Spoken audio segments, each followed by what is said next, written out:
very good morning to everyone.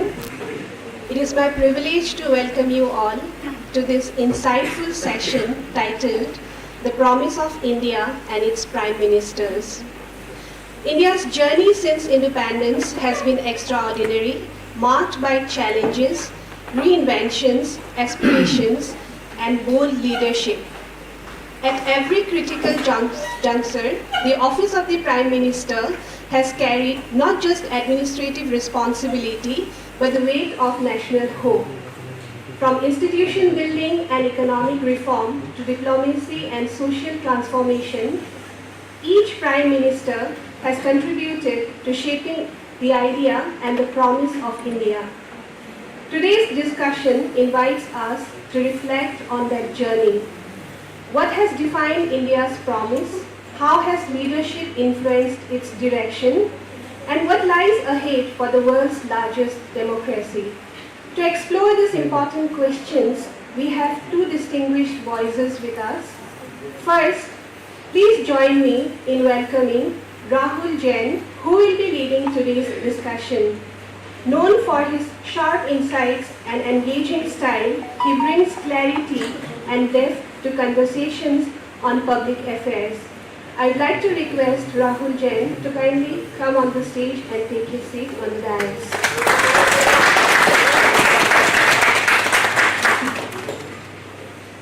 We are delighted to inform our audience that Rahul Jain is a curator and chief coordinator of Dibrugarh University International Literature Festival. He was the artistic director of Brahmaputra Literature Festival, one of the biggest literary events in Eastern India for 2018 and 2019, and its chief coordinator in 2017. Besides, he was the festival director of the first Meghalaya International Film Festival in 2023 and the artistic director of Guwahati International Film Festival 2018. And the chief coordinator of the inaugural Guwahati International Film Festival in 2017, besides being the curator and programmer of the first Guwahati International Documentary Short and Animation Film Festival in 2019. In 2018, he was invited by the government of Latvia as a guest to the Riga International Film Festival and to visit the country's cultural institutions to strengthen Indo-Latvian cooperation in the field of art and culture, literature and films. A widely traveled man, he has been a media professional since 2001. In conversation with him is Jaimini Bhagwati. I request for us to kindly come on the stage and take his place.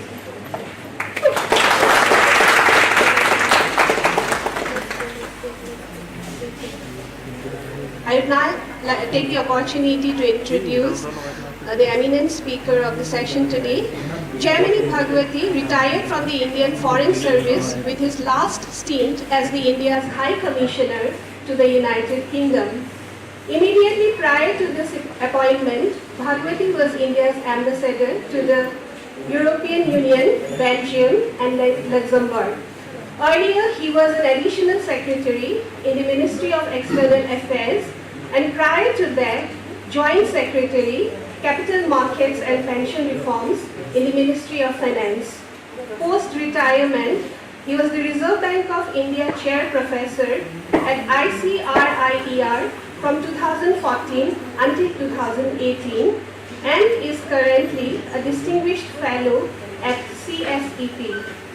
A Master's in Physics from St. Stephen's College in Delhi and also holds a Master's in Finance from Massachusetts Institute of Technology, MIT, and a PhD from Tufts University.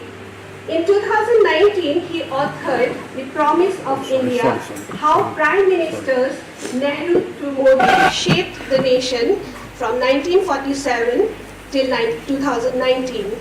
We are truly fortunate to have such informed voices guiding us through this exploration of India's political journey. For capturing all the important takeaways made through the discussion, we have two reporters, Anupam Setia from the Department of English and Bina Mimitra from UGC CWS. With that, I now hand over the session to Rahul Jain to begin this engaging conversation. Thank you.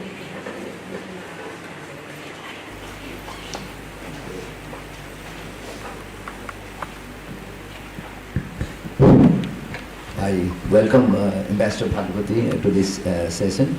It has been a learning curve for me as well to read this book, The Promise of India, and that's how we could, as a curator, I could derive the title. So I must thank you for that as well, making life easier for me. So before we start, see, the whole purpose of the festival is to engage with you, mostly students, as we know. So we will achieve the idea and the objective set out only if you ask questions. So based on Ambassador Bhagwati's response in the book, some of you may have read it, heard about it, but I'm sure all of you know about our successive Prime Ministers. You may not have delved deep into their lives as Ambassador Bhagwati has. So I'll encourage you to ask questions so that it becomes a very meaningful sort of interaction. And all the way he has come from Delhi to be here with you, not because of the book, but because of you. So Ambassador Bhagwati, I think we will ideally see to it that you ask questions based on our discussion. That makes sense. Yeah. So first thing first, 2019 and the idea of the book, how did it came to you? Well, can people hear me? Is this working? Yeah, it's working. Yeah. Somewhere around 2000, end of 2016-17, I was at the German ambassador's residence at the invitation of an economist called Vijay Joshi. Vijay Joshi he's a professor emeritus at Merton College, Oxford. He's a professor of economics, and he is now in his early 80s. Obviously, he was in his 70s when I met him. And we had gathered there to discuss his book. I was one of the panelists to discuss his book on the Indian economy and the evolution of the Indian economy. Sitting next to me was a lady called Richa Berman, whom I didn't know at all. So after the session was over and we were having a cup of tea, Richa came up to me and said, "Will you please write a book for Penguin?" I said, "I beg your pardon." So she said, "No, I am from Penguin. I am here because Penguin has published this book by Professor Vijay Joshi. So we would like you to write a book too." I said, "You would like me to write a book? On what basis are you saying that?" "No, we know that you can write a book." So I said, "Okay." I took that up as a challenge. And then I kind of scratched my head, what should I write about? Should I write about diplomacy?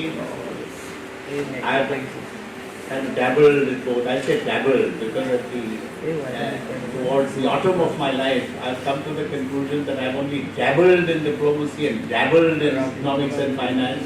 The worlds are so deep, so wide. One lifetime is not enough to get your arms around these subjects.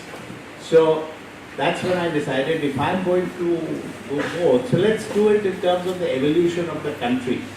And who better than to look at it through the prism of the achievements and failures, or near achievements and some failures of our Prime Minister. So that was the thinking process of how I landed up writing this book.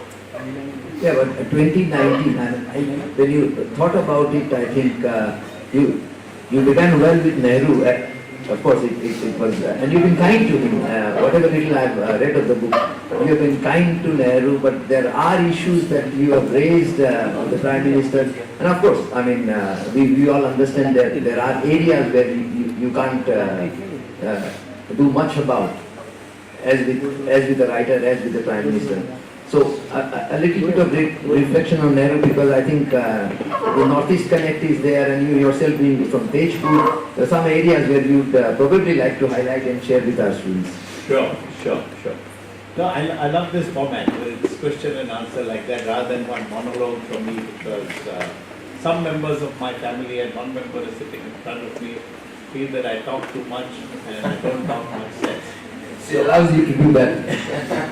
So coming to Nehru, people think that why Nehru? Why not Sardar Patel? Because we all know the history of how a majority of the working committee of the Congress party felt at a particular point of time, without getting into details and boring you with those details, that Sardar Patel would be the appropriate Prime Minister. But the person who chose Nehru, without saying so in as many words or writing about it anywhere, was Mahatma Gandhi. And my reading of that choice, which I mentioned in the book, is that both of them had qualities of the head. That means they were both very bright, very well informed. But between the two, perhaps Gandhi felt that Nehru had more heart. The balance of head and heart, that's what we are as human beings. We work with our head, and we also should, I feel, consult our heart before we say or do anything in our lives. And for this senior-most position in the administration of governance of a country, in the kind of prime ministerial Westminster style of government that we have adopted. So my sense is that the unwritten recommendation from Gandhi, not from me, was that Nehru was the appropriate choice. He made his many mistakes, and I feel that he made more mistakes on the foreign policy side. Maybe everybody in the audience doesn't know, but my colleague in the Foreign Service, my contemporary, somewhat senior to me, Talmiz Ahmed, knows very well that Nehru was not just Prime Minister but also his own Foreign Minister from the day he took up office till the day he died. I think it was a ghastly mistake. He should have chosen somebody else, and definitely not chosen Krishna Menon as Defence Minister, but let's forget that. The Prime Minister has a lot of work and responsibilities with regard to the administration of the country. So, taking on the onerous responsibilities of being Foreign Minister and attending the UN General Assembly discussions in September, October, whenever they take place in New York. And in those days, traveling to New York is not like today. Aircraft were smaller, not so efficient. It was quite a strain. And I'd like to remind people in the audience that the Government of India, the retirement age when I joined the Government of India in 1976 was 58 years. Subsequently, maybe 20 years later or 22 years later, government raised it to 60. You'll say, why are you talking about retirement? Nehru became Prime Minister of India when he was 58 years old, when that was the retirement age. So one has to understand that they have already served a lifetime in the cause of India through the freedom struggle. So one has to be cognizant of the fact that some mistakes are natural at that stage of your life. Plus he's taken on too much by also taking on the foreign affairs portfolio and became the Minister of External Affairs. So I would say that that was a big mistake, and he made big mistakes I'm beginning with the mistakes and then I'll come to his successes. Big mistake, I don't know, maybe most of you have read his book called Discovery of India. Go there to see, I quoted a particular paragraph from that book talking about China, where he's talking from his heart, not from using his head. He's talking about, these Asian giants which have achieved so much in history, and now they are going to find their voice again in the modern world. So he had some illusions, and dare I say delusions, about India-China relations, which obviously Chairman Mao did not share, because he felt then, and the current leadership feels now, that China has to be paramount in Asia before it becomes paramount in the world. So that was a big mistake in the Trade and Transit Treaty of 1954. You'll get all the details in the book, so I won't go there. He made mistakes. But on the economic side, he had huge successes, both in terms of the infrastructure which was built. I don't need to get into everybody has heard of Bhakra Nangal, but people may not have heard of DVC, the Damodar Valley Corporation, and what kind of work was done, because there was misery in what is today Bengal, parts of Orissa and parts of Bihar because of this river. I forget the local name for it. It was something which would get translated into English as destructive. So think of it as a river which every monsoon season was creating mayhem. And we are sitting right now in Assam, and the Brahmaputra is one of the two rivers which has a male connotation. Most other rivers are feminine, and the Brahmaputra also, we know, can cause a lot of havoc. So think about that in terms of the Damodar Valley Corporation. Think of the IITs. Think of the All India Institute of Medical Sciences. So he had tremendous successes to his credit in the domestic arena. Also setting up the Atomic Energy Commission. There was a lot of pressure right at the beginning that India should not go down the nuclear path.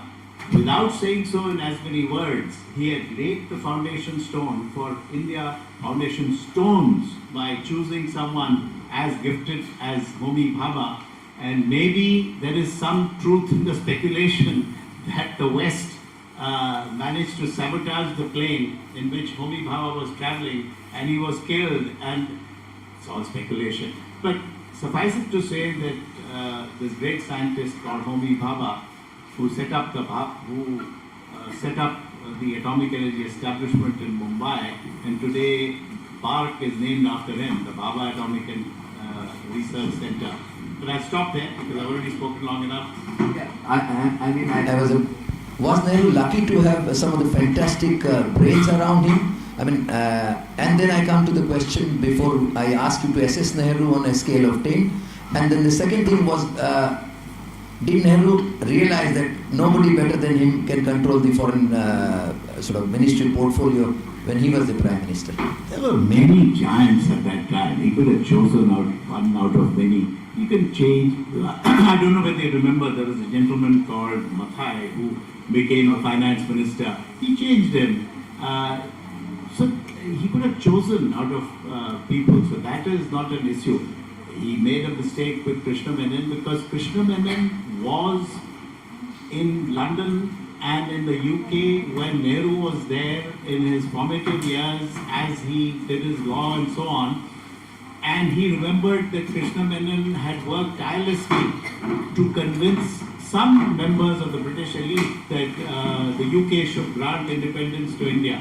So that kind of let me sort of help him now that he is back here. And Krishna Menon was a very, very bright man. He was left of center, but he was not an administrator. So to some extent your point is right that Nehru was not a fantastic administrator.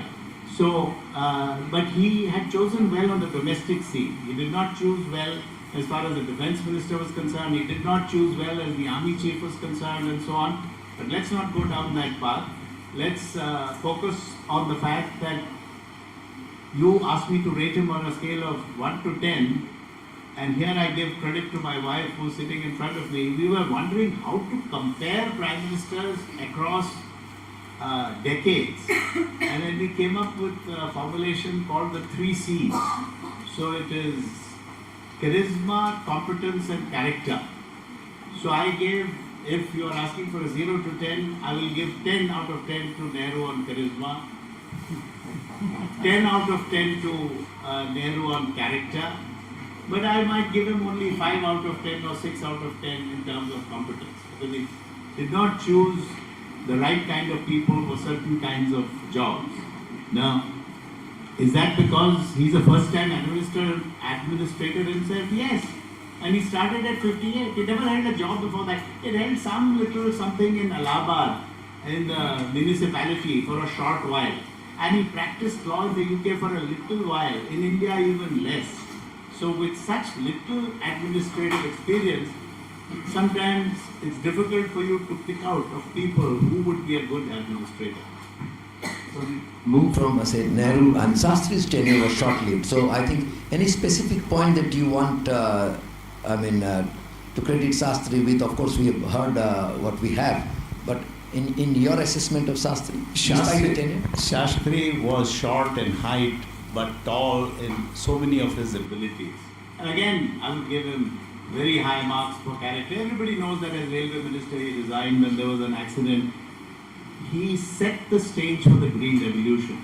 A lot of this happened during Indira Gandhi's time, but he began and he also, again from the heart, he said, let's not eat a meal on Monday. No, I don't think that is the solution, because we were short of food grains, and as you know, in the mid-60s we were dependent on PL 480 and shiploads of grain from the US, which had consequence for our foreign policy. But Shastri, short of stature, but a very tall man in many ways, in the same mold as also having suffered imprisonment during the British rule.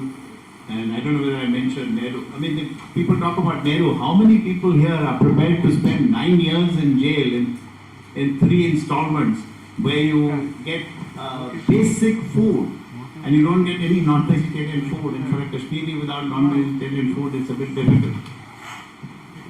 And then write books from there as well. Yes, that's true. So let's jump from Shastri to Indira Gandhi. I was coming to that, and you have been very harsh on her. I've been harsh on her because, you know, this word we keep hearing nowadays, Parivarvad. She is the person who started this whole family thing by first promoting Sanjay Gandhi and then Rahul Gandhi. But before we get into something negative about someone, let us say something positive about her.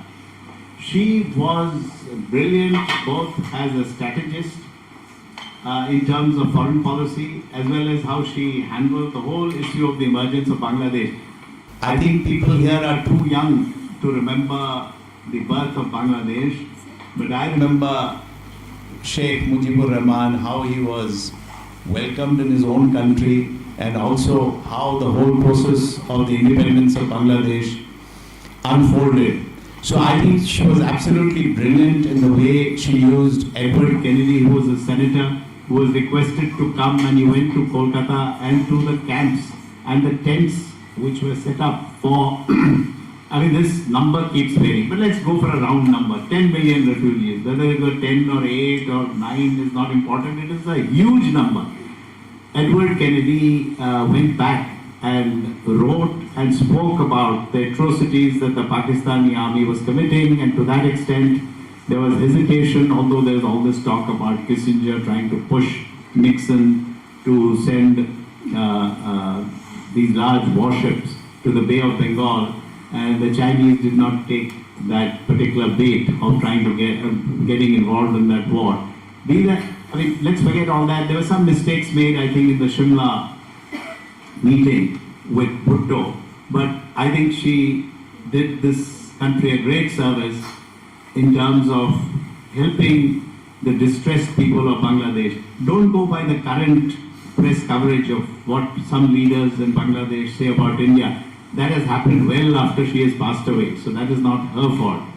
But on the other aspect, which people may not quite remember immediately, the NPT, the Non-Proliferation Treaty, came about in 1964. And there was pressure on India, and so I'm sorry to say that at least one Foreign Secretary, Mr. Keval Singh, and another Foreign Secretary, I think I'm forgetting his name, something Dayal, I think, Rajeshwar Dayal, they were in favor of India signing the NPT, and she had a coalition government. As you know, after the 67 general election to the Lok Sabha, Indira Gandhi did not have a majority in parliament, and she needed the support of the communists.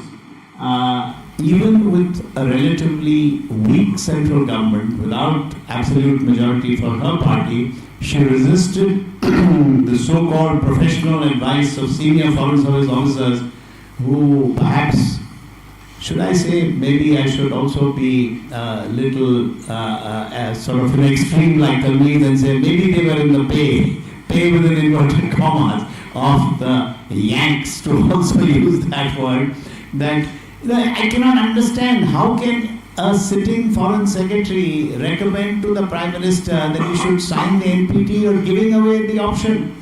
But she resisted that. So I would say on both these two counts, Bangladesh, I mean, we can talk of lots of other things. She made lots of mistakes on the economic side. But the biggest mistake, and that's why I call her having the Dhritarashtra complex. Now you wonder, how can Indira Gandhi have the Dhritarashtra complex? The Dhritarashtra complex is that he was blind to this is mythology by the way, not history. As some people like to portray the Mahabharata as history. It's not history, it's mythology, written by human beings. But bright minds had written this mythology. In this mythology, the 100 Kauravas all die thanks to this Putramo that Dhritarashtra had for Duryodhana. So therefore I accuse, even though she is gone and wherever she is, she will forgive me for saying that she had excessive Putramo and she pushed Sanjay Gandhi into politics, who was rude, obnoxious and many other things which we will not get into now. And then she pushed Rajiv Gandhi. And you can see the tragedy in the family. All three of them met. I'm not saying this necessarily because she pushed them into politics, but it was a big mistake on her part, and it was a setback for our democracy, which her father had so assiduously built up. And contrary to the common refrain that we hear nowadays, which is the Nehru-Gandhi dynasty, I'm sorry, but there was a man called Lal Bahadur Shastri in between, and it is an accident of health or history that he passed away. I think it would have been wonderful for our country if they lived for another 10 years, because I think it was only in his 60s, late 60s when he passed away. So, people can continue, as we know, to at least their mid-70s. I'm not yet in the mid-70s, so I'm pushing it out to where you can function efficiently. So that's about Indira Gandhi. I'll wait for your next question. Yeah, I think a couple of lines on emergency. I think this is the biggest mistake that she made for democracy and thereafter, and that is haunting us till today. Well, emergency haunting us till today. I think it's been used. It's not so much haunting us. It's used by political parties to keep pointing to that mistake. But I don't think there's anybody in this room who can say that he or she has never made a single mistake in their life. Mistakes are made by people, and mistakes you overcome. So the mistake was when? In 1975. 25 plus 26. We are half a century away from that mistake. If a country cannot recover from a mistake in 51 years, I think that's something wrong with that country. So you're 100% right. It was a mistake. She should never ever have declared an emergency. It was completely self-serving. Allahabad High Court had passed a judgment. She could have stepped down. She would have won the next general election hands down if she had stepped down gracefully. But this insecurity, this feudalism in her mind that if I step down, what if the next person who's there for a little while continues and takes the Congress bandwagon on without her. So this kind of insecurity and this kind of behavior cannot be excused. But we should not overlook also what she did, as I just mentioned, she made many mistakes on the economic side. She set up the Steel Authority of India Limited, too much dependence on the public sector. We need the public sector, but there has to be a healthy balance between the public and the private sector. Maybe we needed, people might say, nationalization of banks, very bad move. But I don't know if people remember that some of these banks, like the UCO Bank and so on, they're essentially owned by large corporate groups. For instance, the Birlas, they would take deposits from you and me and only lend to Birla group of companies. So some correction was needed, but the pendulum swung too far to, I won't say the left, because it was not really left. If it was left, then you can't have feudalism along with left sentiment. So this whole business of Sanjay and Rajiv Gandhi was a complete disaster for us as far as our public life and what it did. This scarcity of foreign exchange, growth rates in my book, it's available on the net now. I'm told that you don't even have to buy it. One of my research assistants in the Center for Social and Economic Progress I said, you can borrow my book if you want. She said, sir, we don't need it. It's all available on the net. I said, how come? She said that there is some software which is available which you can download every book. So very soon this publishing industry is going to be in big trouble because there are these kinds of software where you can download books free of cost. Coming from Indira Gandhi to Rajiv, of course, Parivar Baad one side, but I think at some point in time, in your book, you have credited Rajiv with, a forward-looking approach, which, despite the fact that he was a non-politician or a politician to begin with, yet you have been kind to him and harsh at some point. Will you reflect on Rajiv's? We'll not get into what happened immediately after Indira Gandhi was assassinated, because I think the Sikhs have a legitimate grouse against him that he did not act fast enough to control the riots in Delhi of all places, where a deputy commissioner can request the army to step in if the deputy commissioner at that level doesn't have to go beyond the deputy commissioner to the British had set up our administrative system in such a way that the DC can request the army's help if the police is incapable of maintaining law and order. So I think Rajiv Gandhi can be faulted for that. But how do you give the controls of the nation to a pilot? I remember an Arun Shourie article in the Indian Express front page.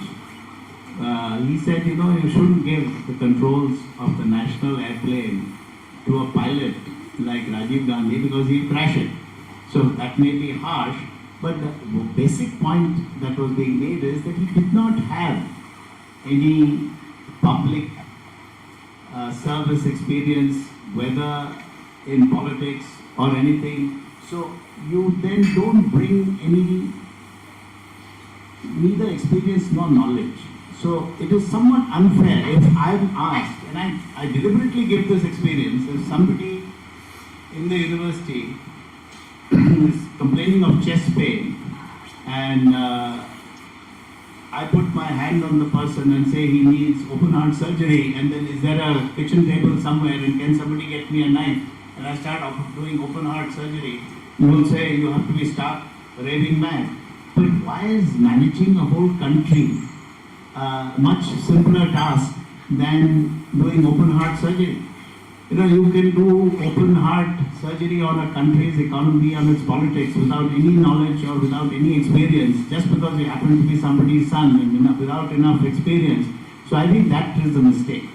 So he should have himself, if he had the good sense, said that this is not the time. But of course, as we all know, thanks to the fact that Indira Gandhi was shot dead, there was a tremendous sympathy wave in Congress party landed up with some 404 or something like that seats in the parliament. But on the positive side for Rajiv Gandhi, he had an open mind. He was always pushing for computerization. So he had a fascination with computers and with gadgets. And I'm told on the downside that in cabinet meetings, quite often he was playing with gadgets. This is from cabinet ministers who have served with him. But he also promoted telecommunications, the C dot, and he brought in some people who were knowledgeable. And today, when we have, of course, we have moved, way beyond what was available in the mid-80s when he was Prime Minister. But he did set the stage for advances in telecommunications, and particularly the use of phones. Those sitting in the front row, they remember those small black phones which you have to, I think the younger people have never seen those black phones, black colored phones, I mean. So he was instrumental in pushing some of the initial steps of the telecommunication revolution of India. So I give him full credit for that. And beyond that, he did not really try to democratize. Okay, he got the reins of the party because he was so-and-so's son. But he could have moved to expand the party base and make it more democratic. Maybe he didn't have the understanding, because after all he was an airline pilot. You can't expect all that much from someone who has not really been in politics from the grassroots level to understand that the party needed to continue to water the roots of the party, which is the average party worker in villages. Ambassador Bhagwati, for the sake of this session, I think we will skip the quartet who followed Rajiv Gandhi. I mean, absolutely, VP Singh, Chandrasekhar, and Devagowda and Indra Gujral. And we leave this to the imagination of our student audience and the readers of your book. And we move to an era which was the defining moment of P.V. Narasimha Rao's prime ministership. You see, Prime Minister Rao perhaps has not been given as much credit as he should have been. Rao, unlike some of the prime ministers before him, surrounded himself with people who knew what was wrong with the economy. Again, many people here were perhaps not born in 1991 when we went through this major balance of payments crisis and we had to go to the IMF. It's very humiliating for a country of India's size, and we've been independent for several decades, to yet again go to the IMF and say, please, go with your begging bowl, ask for some foreign exchange. So you have to give credit to Narasimha Rao that he chose, initially, he didn't want Dr. Manmohan Singh, he wanted somebody else. I will not mention the economist, but I'll mention the person's name, I.G. Patel. He actually wanted I.G. Patel, who told him that, well, I am now settled in Baroda, I am living with my daughter, I am too old to come. So he chose Dr. Manmohan Singh, an excellent economist. But a lot of work had been done, I must add, during the last 2 years of Rajiv Gandhi's prime ministership. People like Dr. Rakesh Mohan, Dr. Shankaracharya, they all come from the World Bank back to India, even before Narasimha Rao has taken over and even before Dr. Manmohan Singh has become the finance minister. So what, you see, you are a good captain if you choose good players. So he chose good players. He recognized who's a good player. He said, I want a professional economist. Enough of this Indira Gandhi stuff, nationalize everything and so on. There were a lot of economists who were upset, left-leaning economists who wrote against the liberalization of the economy. But you, the younger generation, are beneficiaries. We, the older people, went through all kinds of scarcities where so many things were just not available. So you have to give credit to Narasimha Rao, not so much for having authored the reforms that were done, but choosing the people who knew what kind of reforms needed to be done. So I give 100 out of 100 to Narasimha Rao on that account. But he was a very careful man, so when Babri Masjid was being attacked, he, it seems, according to some accounts, retired to his bedroom, not because he was feeling sleepy, he didn't want to take any decision, one way or the other.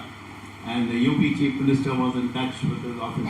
So he was too careful in some ways, but forward-looking in some ways. But net, I would still say that he was the right Prime Minister at the right time. And then credit to Vajpayee for continuing what Narasimha Rao started. Of course, Vajpayee's tenure was had an implication on the body politic of India later on. Absolutely, you're 100% right. Vajpayee is from that same tradition, and we all know about the conversation between, obviously I was not around, between Nehru and Vajpayee. It seems Vajpayee was very critical in a positive sense. He was a member of the Lok Sabha during the Nehru's last years, and he congratulated Vajpayee for the way he spoke about the 62 debacle. So Vajpayee was a person who had seen a lot, who had experienced a lot. So he also surrounded himself with people who knew and who were, how should I put it, liberal in a good sense. Liberal can also be interpreted in very many negative ways. But Atal Bihari Vajpayee, a poet by inclination, whether we think his poetry is very great or not is not relevant. The very fact that he wrote poetry and the very fact that he chose the kind of people around him that he chose showed a liberal mindset and a mindset that we must let our people go, let our economy go. He talked about the golden quadrilateral. I've written about all this in my book, so I won't get into details. So he foresaw what we needed in terms of road connectivity. And now, of course, we are also trying to do it in terms of rail connectivity. I don't know whether people know, I mentioned it in my book, we have not added sufficient number of kilometers to our railway tracks. Just look at the numbers at independence and what we have today. But a lot of work was done starting with Prime Minister Vajpayee. You know, just to tell you why sometimes our trains take a long time. This is just an aside because I've written a long paper on Indian Railways calling it Riding the Tracks of Time, Indian Railways and Unfinished Revolution. If you have time, just go to YouTube, you will find the paper. We have at various places the cargo or the goods trains and the passenger train sharing the same lines. So when a goods train is traveling from point A to point B, somewhere the tracks for the passenger train is the same, so the goods train has to move off the passenger train line and wait for the passenger train to go through. So that's why goods traffic, most large businesses are still sending goods by road rather than by rail. It's horribly more expensive, more polluting than goods traveling all over the world. In developed world, goods travel by train, heavy goods, not by road. Not in China, not in US, not in France, not anywhere. In India, funnily, because we have excessive subsidies for passenger traffic, so to that extent, the rates for goods have gone up because you have to figure out how to pay for the fact that you're subsidizing passenger traffic to that extent. And of course, not enough investment and not enough clarity and transparency about our railways. We have not made railways into a corporation till today, because if you have a corporation, then you will have the accounting clear and transparent. So coming back to Prime Minister Vajpayee, who set up a infrastructure committee of which Dr. Rakesh Mohan, who's a fellow, distinguished fellow at the think tank that I'm with, he has written this report, and many people have written reports about the fact that we need to stop this cross-subsidy and to the extent possible raise passenger fares, that you don't have to have such high tariffs or rates for goods traffic movement, so that you have less going by road. Passengers will go by road, but having these huge trucks carrying goods across the length and breadth of India is counterproductive, both in terms of the environment and also in terms of the cost and the speed at which goods travel.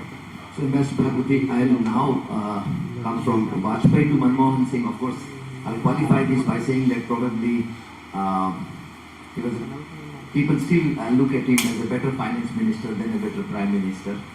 And of course, he has his limitations. I would appreciate if you can reflect on those, and then we move to our current prime minister, and then for the Q&A. So I have great respect for Dr. Manmohan Singh as far as his person is concerned. But I think in many ways, I'm going to use a strong word, he was there for a long time, for 10 years, from 2004 to 2014. He was a disaster for us. First, because his membership of parliament, which is in the Rajya Sabha, is from Assam. And he had to show it. At that time, the constitution said that if you have to be a Rajya Sabha member from a particular state, then you have to be domiciled in that state. Now, once you make that cardinal mistake, like Adam and Eve did by having that apple, then there is no going back. Then you go to, so Dr. Manmohan Singh basically, how do I put it politely, played with the truth to declare residence in Assam. And what residence did he show? I think everybody remembers here a chief minister called Hiteshwar Paikya. So he showed his residence as a property owned by Mrs. Hiteshwar Paikya, and he was renting it. Now, I'm pointing out these details because many people in the audience may not know all this. And while he was himself personally a very humble, down to earth, simple person, can never be accused in any way of any kind of financial corruption of the slightest nature. Once you play with the truth about how you come to the Rajya Sabha and then you accept the Prime Ministership, I think this is another mistake of the founding fathers of our country and those who wrote our constitution, that they did not put it into the constitution that you have to be a Lok Sabha member to be Prime Minister. You can't be a Rajya Sabha member and be a Prime Minister. So, as I mentioned a little while back, if somebody comes up to me and says, please do open heart surgery, I'll say, I'm not qualified. Similarly, if somebody says to somebody, please be Prime Minister without being Lok Sabha member, the person should say, no, sorry, I'm not qualified. I have to be a member of the lower house I have to meet, discuss, argue and convince people in the Lok Sabha. Because as you know, money bills have to be passed by the Lok Sabha. Rajya Sabha cannot pass a money bill. So, Dr. Manmohan Singh has one outstanding achievement which many people may have obviously heard of, which is the 123 agreement with the US. The rapprochement with US was further cemented post the nuclear tests in May of 1998 when BJP was in power.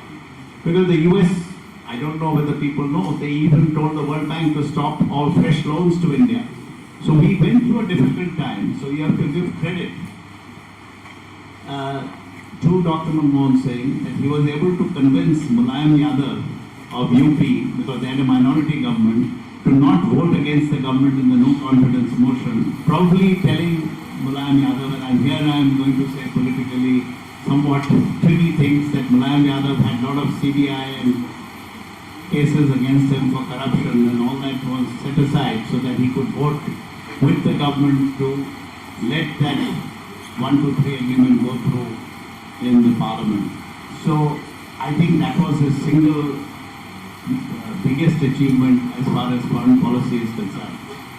But I also like to bring the Indian Foreign Service here for the credit that the 123 deserves. I think we can agree on that.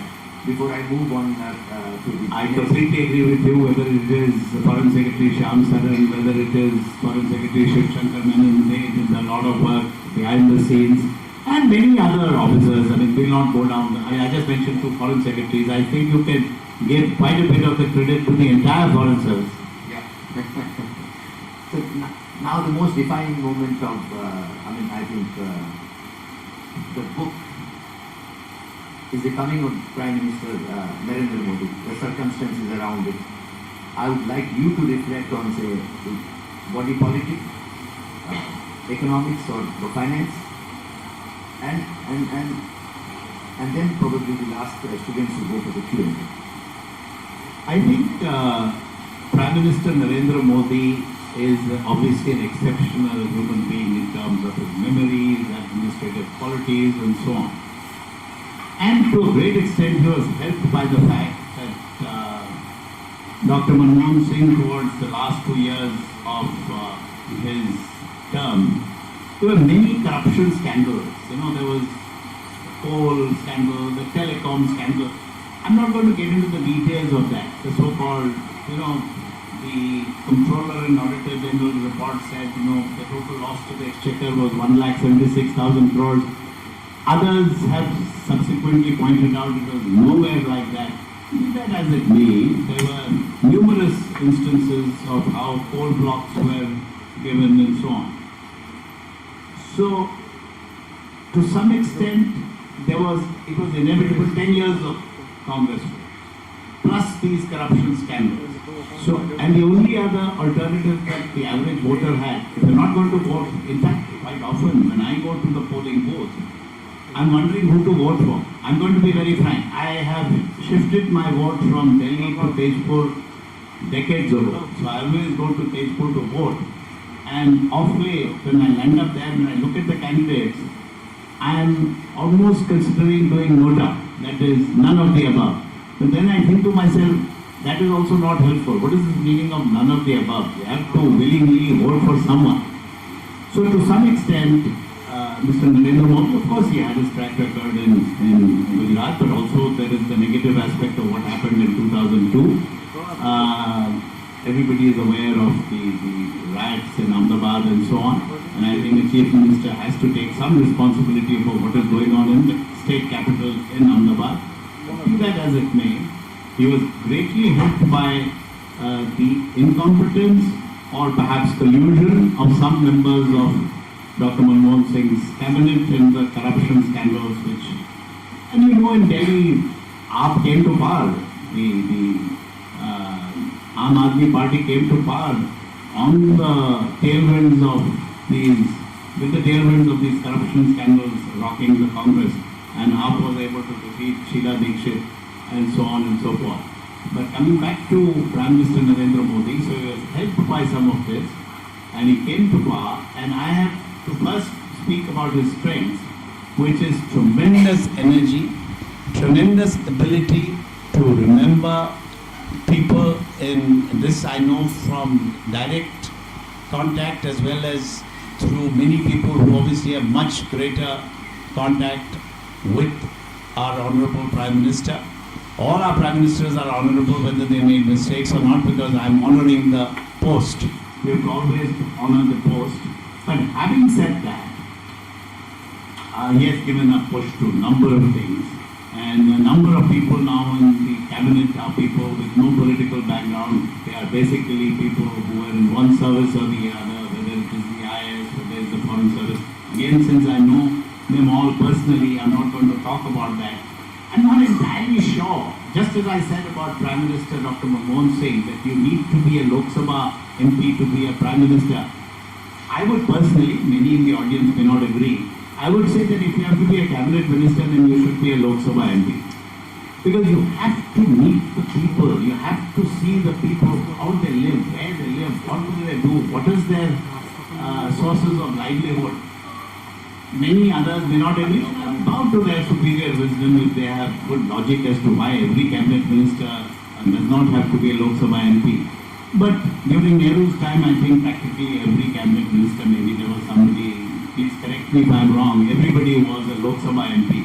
This business of, I see this backdoor entry into politics, and here I don't think Mr. Modi is doing us a favor by, and not just him, people before him have also made the same mistake. Dr. Manmohan Singh, when he was finance minister, was a Rajya Sabha MP. But you could have a finance minister and you could have him as advisor. Why make him finance minister? So I have a little bit of a bee in my bonnet, so to say, about people in high political positions without having contact with the masses, without having contact with the average voter. So I think you need to do some work in the field and learn what our country is about before you take decisions which affect the country in such fundamental way. So that's what I would say, give credit to those prime ministers who have chosen to have Lok Sabha MPs in critical positions in government. Unfortunately, I can't say that about our current Prime Minister, and I will not say more than that because it will be sort of impolite for me to say anything more. But on another aspect of the current regime, I think on foreign policy, our current government has been extraordinarily active, and you can find fault with any country, any government. But being active and on the ball, and whether you should give that much importance to G20, that's a different matter. But being very active, very vocal, very visible, it can't hurt, it may help. But you have to look at the cost benefit. How much is the exchequer, how much is the taxpayer paying for the amount of effort you're putting into foreign policy and image building?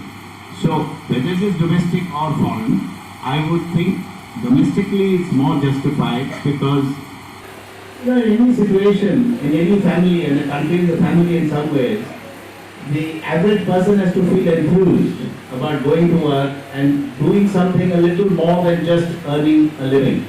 And here, we are still in the same situation where we have roughly 50% of our workforce in agriculture.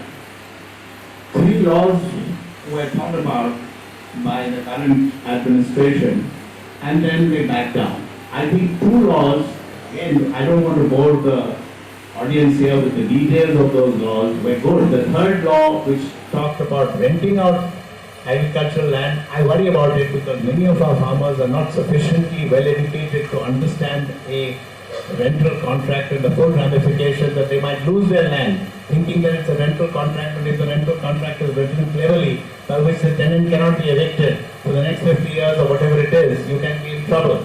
But the first two laws, which were reasonable, they were also abandoned. The reason why am I talking about these laws which deal with the agricultural sector? Because 50%, at least 50%, if not more, are directly engaged in agriculture. And I think we need to see more in terms of how this segment of our population rises. Because without them, you have the same, I don't know how many people here know how many income tax assessees there are. It is only 10 million people file income taxes. So this is, I'm rounding off the number, but it is a ridiculously low number for the country of our size. And the reason why we don't have more SSEs is because they don't have income, or they are hiding their income. But I would think the first is more true, that they don't have sufficient income. So this is strange, and then we don't tax agricultural income irrespective of the size of the land holding. If you're holding 1,000 acres, I think it's about time we tax some of that. So some of those things would be useful. So Ambassador Bhagwati, I think because most of these the generation that is in front of us have seen the Prime Ministership of Modi in the last 10 years, I would not even ask you to go into detail. Can we go into the question and answer session so that... Please, yeah. I would, it's much better to have a longer question answer session than we address what are the specific questions rather than so, I now request, we have a mic there. So I'll now request you to raise your hand, introduce yourself and ask questions. Be critical of whatever you want to be appreciative of whatever you want to be. Ambassador Bhagwati will be here to answer. Please keep your questions short. Let the comment come from Ambassador Bhagwati. Questions will be yours. First of all, thank you so much for such an insightful dialogue. And I'm really wondered and I'm very blessed to be here to hear you out. My name is Pratisha Gogoi and I'm currently doing Masters in Political Science Department here in Diguma University. So my question to you, it's not basically a question but just like I was actually pondering about the question of how do you see any relevance of PM Modi's cabinet now being the super cabinet, which like, the PMO's office being the super cabinet kind of a thing, like where, I was reading the other day about Guha being, Ramachandra Guha, great historian, he was actually talking about PM Modi's cabinet to be the more, the PMO's office linked up with Modi's government and how it is working as a more like a super cabinet. I understand what you're saying. What you're saying is that the Prime Minister's office is more important than the entire rest of the cabinet and they decide what's going to happen. This has happened before, during Indira Gandhi's time too. Her private secretary, someone called Dhawan, was more important and could call up cabinet minister. I'm not saying this is right. I'm saying that it is not a good thing to bypass institutions. Since one has been an under secretary, deputy secretary, joint secretary, additional secretary, you might say there are too many secretaries and maybe you should cut through some of this and someone in PMO should tell the minister or the ministry concerned what they should do. I don't think that's a good idea. If that is happening, Ram Guha is a close personal friend. I don't want to say anything, but he's a liberal. So he's not comfortable with this. I know because I know him personally. He's not comfortable with the current political dispensation. We are a free country. We are free to vote for whichever party we want. I want to emphasize this for the younger people. Those of you, I think now the voting age for quite some time is 18 years and some, if not all of you are 18 or above. First thing, please vote. Don't think that exams are so important that you don't have to vote. Sorry for this digression that you should vote.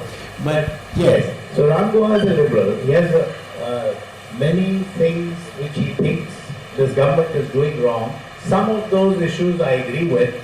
Not everything he says or does I agree with.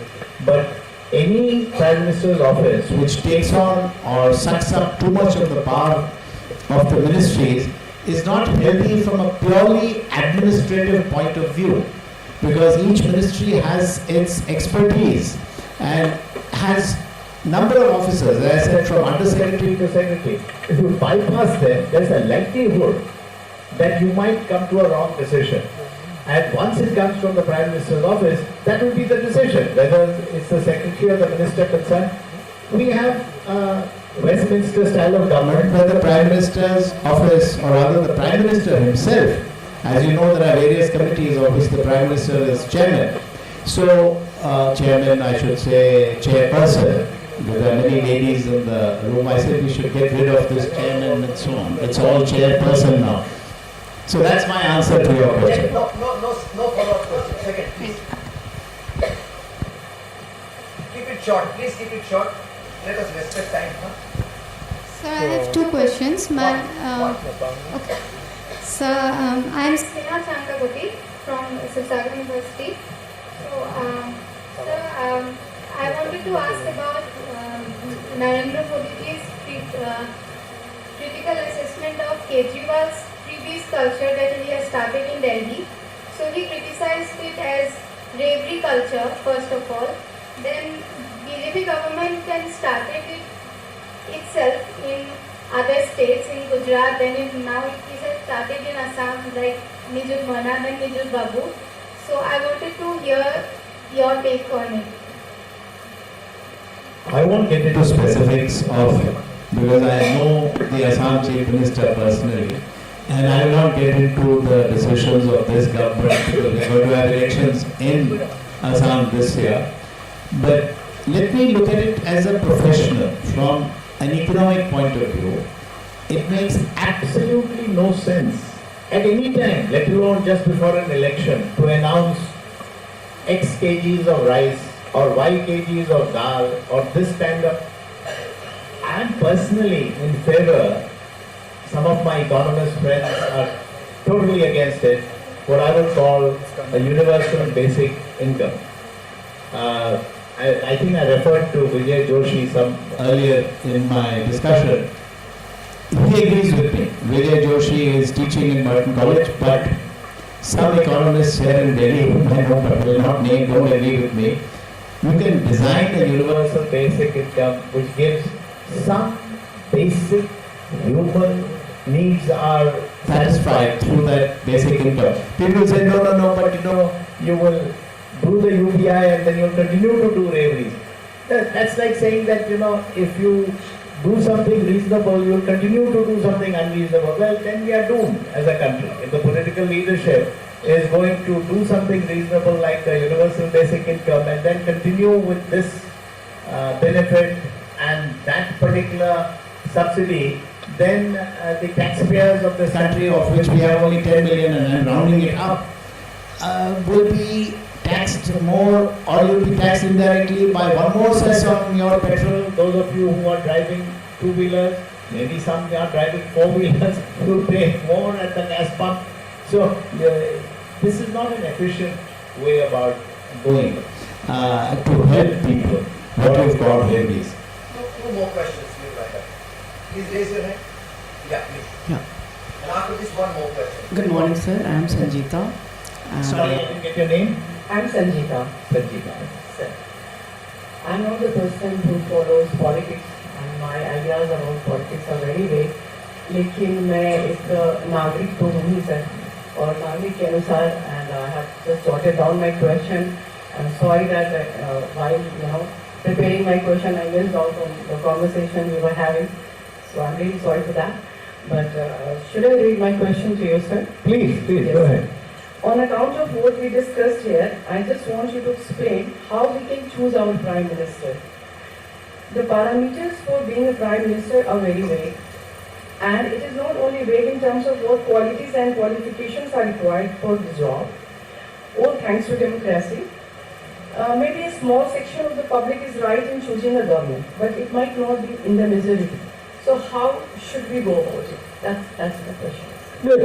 One is society as a whole, the other is you as a voter. You don't choose the Prime Minister. The the members of Lok Sabha of the party which has a majority, either outright or through a coalition, choose the Prime Minister. But still, some prime ministerial face is projected by a party, and you might not know or care about the local member of parliament, and you might choose a particular party because you think X or Y is going to become the Prime Minister. What I will submit to you is, look at the candidate closely. Don't only go by the party. So, I think your question is, how should one choose the Prime Minister? You don't think of choosing a Prime Minister. You may have a Prime Minister in mind in terms of efficiency, and if you vote for this party, so-and-so will become Prime Minister. But I think it's also equally important to look at the Lok Sabha candidate who is standing from your constituency. When I say your constituency, I mean the constituency in which you are a voter. So I think that many times does not get sufficient amount of light in our media, that each voter has to be conscious about the, we keep hearing, Bihar is pointed out unfortunately far too often as a place where many criminals have contested Lok Sabha election from jails. So I think it is up to the voter to say that this person is in jail. Why should you? He's a Bahubali or some such nonsense. So you should vote for somebody who's in jail, because somebody could be in jail wrongly, imprisoned and so on. Sure. What final question? Yeah. Yeah, the mic is coming. Please be brief.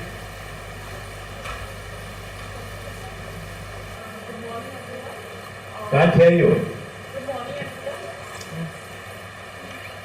everyone. Good morning, everyone. My name is Manisha Good, and my question is very simple, actually.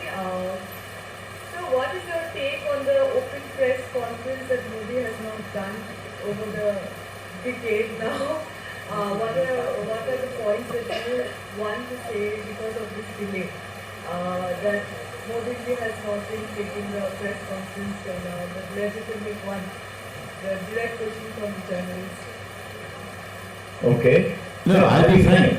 I think if I was his advisor, I would submit to him that, sir, kindly do such a press conference, because young people in Dibrugarh University are asking this question, which many others might have in many universities, and many voters might have the same question. So since you are a public figure and you are the Prime Minister, if I was in his office, which I am not, I would submit to him a note saying, kindly do such a press conference. That's all I can say in answer to your question. Yeah, I think we'll wind up here. Ambassador Bhagwati, as he walks along with you to the next destination, you can Be with him. One final question on behalf of House. Are you thinking of a sequel, or are you done and dusted on this? Not a sequel, but I am going to write a novel within inverted commas. And please don't quote me on this. It will have everybody I know and everybody I've interacted with, but the names change. And everything that I wish should happen in the country will be in that book. And I'll be very frank, because I'll change the names. Alan Narasimha Rao. So thank you, Ambassador Bhagwati, for sparing your time for us. I'm sure the August gathering here, the student audience especially, have benefited from your insight. Of course, much of that is in the book. Ambassador Talmij Ahmed, thank you for your presence. Madam, thank you for your time, and thank you for visiting the Dibrugarh University campus along with sir, all the way from Delhi. So thank you, everybody. Thank you. Thank you. Thank you so much. Thank you for that enriching and thought-provoking exchange. The conversation has helped us to see leadership not merely as political office, but as stewardship of a nation's aspirations. And we conclude that we are reminded that the promise of India is not static. It evolves with time, leadership, and citizen participation. The office of the Prime Minister reflects both the challenges and the possibilities of this dynamic democracy. On behalf of the Dibrugarh University International Literature Festival, I extend our sincere thanks to Rakul Jain and Jaimini Bhagwati for sharing their perspectives and insights. And thank you for the wonderful audience for being a part of this meaningful discussion. Let us continue to engage, reflect, and contribute to the promise of India. Thank you so much.